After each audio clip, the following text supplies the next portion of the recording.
Hello, good people, and welcome back. Welcome back to another Take Clark review from Take Clark's Garage. Today, I'm going to talk about an album that I have been really anticipating, and it is from a gentleman named Robin Trower. And the album is called No More Worlds to Conquer. Now, before we get into this, like always, like, subscribe, hit the Patreon page, hit the Etsy shop, get you a cool Take Clark t-shirt. All your friends will be jealous, and then they'll get one, and then we'll sell out, and then we'll have to get some more, and then they'll all be jealous, and then millions and millions of people will be wearing them. In my mind. But anyways, let's get into this a little bit. You may be asking yourself, who is Robin Trower? Now, I'm going to give you a little, adjust my mic here. I'm going to give you a little personal story about Robin Trower for me before I get into who Trower is. Now, the gentleman that taught me how to play guitar, named Jimmy Smith, who is a monster guitar player. If you get on Facebook, YouTube, look for Jimmy Smith in the Chattanooga, Tennessee area, you'll not be disappointed. But anyways, one New Year's Eve, he invited me to a house party where a band he was in was jamming. And, went over there for New Year's. House is rocking. And I was sitting there, and Mr. Jimmy said, "We're going to play a song by a guy who I am just thankful to know how to play it." Now, to me, there are very few guitar players that are better in this town than Jimmy Smith. That's just me. I know I'm biased. He is my music guru, my music North Star, if you will. I love the guy like family, but for him to say that, as prolific as a guitar player as he is, really struck me. So in our next guitar lesson, I had to ask him, "Hey, what song was that you were playing where you said, hey, this guy's a huge influence on me, and I'm thankful just to know how to play one of his songs?" And he said, "Bruh, it's Robin Trower." I'm like, who is Robin Trower? The name of the song, by the way, was Two Rolling Stone, off of Bridge of Sighs. If you have not heard that, please do. But that's how I got introduced to Robin Trower. Now, Robin Trower is 77 years old now, born in 1945, March the 9th, in Catford, England. Grew up in Southend-on-the-Sea, Essex. Now, Trower, if you are a Jimi Hendrix fan, you need to listen to Robin Trower.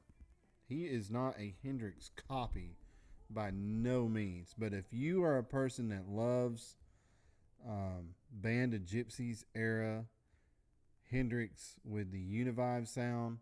When I say Univibe is a pedal, ladies and gentlemen, that Hendrix made popular. It's got this swirling chorus kind of warbly effect. Basically, the original pedals were big, and they had a light bulb in them that pulsed, and it had a little mirror box around it, and when it would pulse, it would alter the sound. I'm getting a little out there right now, but that's how it worked. And I guess it struck Trower, and it became a signature sound for him.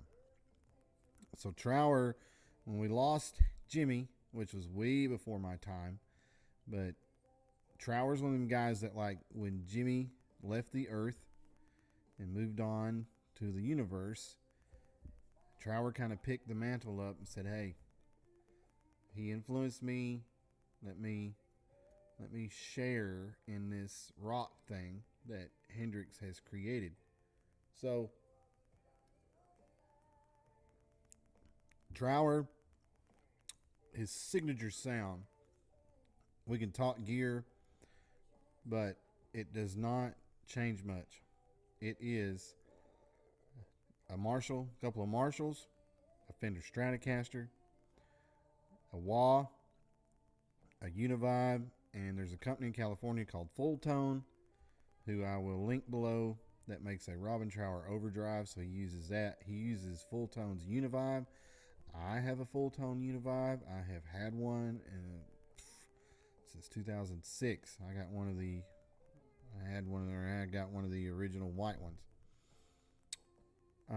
But yeah, Trower is a guy that is highly influential when it comes to guitar players, but he's not very well known because of just, he's not mainstream, right? And it's like this new term where people say, oh, it's dad rock or whatever. Of course it's dad rock, because these are the guys that inspired your dad or whoever you're referring to in that to pick the guitar up. And all guitar players go through a certain set of guys, right? There's not a guitar player on the planet that will not say, through the 6 degrees of separation, you will, or the family tree of guitar players, that do not cross through Jimi Hendrix. You know, it's like Robert Johnson, Hendrix, Clapton, Eddie Van Halen. Those are the guys. You know, Dwayne Allman for slide guitar players, but that gets into the like Robert Johnson and Muddy Waters and Elmore James. But those 5 guys, really, you can trace any guitar player back to. If I sit here and said John Mayer, you know, Mayer, Clapton, Hendrix, Johnson. If I said Joe Bonamassa, Joe, Clapton, Hendrix, Johnson. Even if I said Stevie Ray Vaughan, Stevie, Hendrix, Johnson, right? It's all connected. It's just growing it and expanding on what the guys did before, which is a whole nother conversation. But that's kind of what Trower's gig is with the whole Hendrix sound. If you are wanting to learn how to play rhythm like Jimi Hendrix and it is effing with you and you can't get it down, put you on some Trower and get that. So, Trower came to prominence with an album called Bridge of Sighs. Bridge of Sighs was probably his most commercial and well-known success. And then off to the races he goes. So he has made some 15, 16 albums. And that leads us to what we're talking about today. So, today we are talking about No More Worlds to Conquer. It was released, and I was anticipating this release, and I was waiting to do this review April 29th, 2022, 11 tracks, 43 minutes and 19 seconds. Now, we did get a couple of tracks early. I think he's had this one in the can ready to go for a while. He did have a spring tour for the U.S. planned, but COVID knocked that out, which was really shitty. I hate that, because I was going to go see this guy. I don't know if I'll get another opportunity to see him because of his age. It is what it is, folks. I'm not being morbid. I'm not anything like that. But our heroes are gifts, right? It doesn't matter who in your life are your heroes. And I'm not talking famous people. I'm talking, it could be your mom, dad, cat, aunt, uncle, dog, whoever your heroes are, right? We always take them for granted until they're gone. And in our lifetimes, you should go see your heroes. If you're sitting there right now and there is a band that you want to see, now prices for bands are really freaking high right now because they're all coming out of the COVID thing. But if there is a band that you are dying to see, I implore you within the next 2 years to go see them. I would say within the next year, May of next year, you should be sitting there and going, you know what? Tate told me to go see this band, and I went and saw them, and I got to see them again. Because you don't ever know, right? I've always wanted to see the Foo Fighters. Sadly, we all know what happened there recently in 2022 when this is being filmed. And some of them are challenges, folks. I never thought I'd see Eric Clapton. Clapton was expensive. I ain't going to lie. I really want to see McCartney. McCartney is ridiculous right now. The Chili Peppers are ridiculous right now. So if anybody wants to donate to the Send Tate to see McCartney and the Chili Peppers fund, there'll be a link below. I'm just kidding. It's a joke. But I get off my high horse. I'm just saying, take my advice and go see your heroes before they're gone, right? It doesn't matter who they are, people. It doesn't matter if they're famous. It doesn't matter, like I said, if it's aunt, uncle, mother, father, grandma, best friend. It doesn't matter. Pick the phone up and go see them. Because you never know. You don't never know. Okay. So, no more worlds to conquer. My top 3 off of this. Let's get into some Trower. So my top 3, if I was going to hand this to you and say, all right, here's some Trower, start with this album. I think number 3 would be the 10th song on the album, and it's called The Razor's Edge. This is a song that was released early to us, but this is standard Robin Trower. If you're looking for a jam that's not from the 70s to get into him, of his current playing, it's this jam. So this is the number 10 jam on the album. It runs 3 minutes and 2 seconds, and it is called The Razor's Edge. Now this is a mid-tempo rocker where the wah univibe rhythm thing that I was talking about that Trower does is in full effect. One thing I will say about this album is that it's very mellow. It's classified as a blues album. It's not a high tempo, fast. Most of the stuff on it is not really high tempo, fast playing. I don't think that's due to his age. I think it's just due to the theme of the album. All right, so my number 2 song of this wonderful Robin Trower album is Deadly Kiss. Deadly Kiss is the 3rd song on the album, and it runs 6 minutes and 15 seconds. Now, this is the longest cut on the album, which is cool. It's got that wah, soupy, super soupy rhythm that I love from Robin Trower, and I love the mid-tempo snare, hi-hat. This reminds me of something the Temptations would have done. Not vocally, I'm saying rhythm track wise. Maybe like Papa Was a Rolling Stone, not that upbeat, but just that groove, man, is so locked in. It's so there. So yeah, there's that. Deadly Kiss, number 3 song on the album, 6 minutes, 15 seconds. Now, my number 1 song on the album, which was a tough one because I really dig this album for the most part. Jesus, I just put that all over me. That's all right. Calm down, people.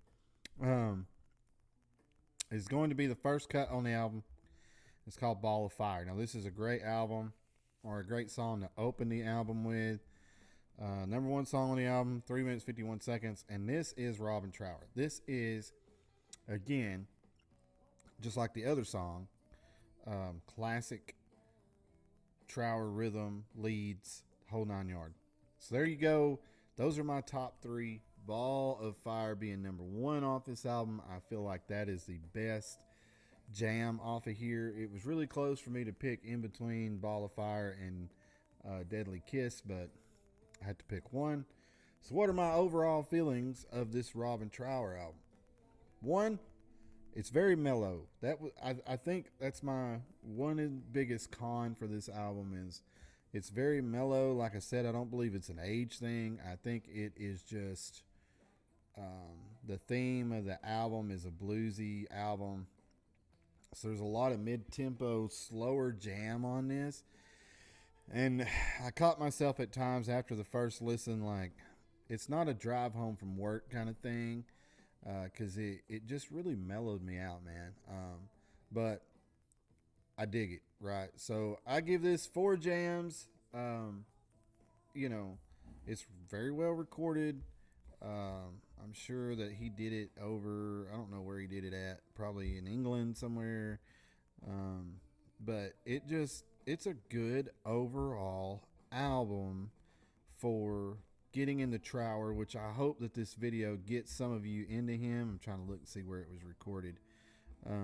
I hope that this, leads some of y'all to get into Trower and get into his music, because really, we, like I said, need to respect all these heroes and even these unknown guys that are not your mainstream. Like, this guy can shred, man. He can play. And how many times have you heard somebody say, well, I'm a big Robin Trower fan? Listening to Robin Trower, you are going to hear in his solos and his guitar solos, I guarantee you, you will hear licks from your favorite guitar player. Just the other day, I was listening to an older or a Trower album from like 2014, and I heard him do a lick, and I was like, there's a Warren Haynes lick. Warren Haynes from Government Mule, Allman Brothers, all that. But it's like, there's a Warren Haynes lick, and yeah, did Warren get it from Robin, or did Robin get it from Warren? I'm going to bet that Warren got it from Robin. So there you go, ladies and gents. Until the next time, love one another. Be safe out there on the old world and the interweb. And as always, keep rocking. Music is love, and love is music.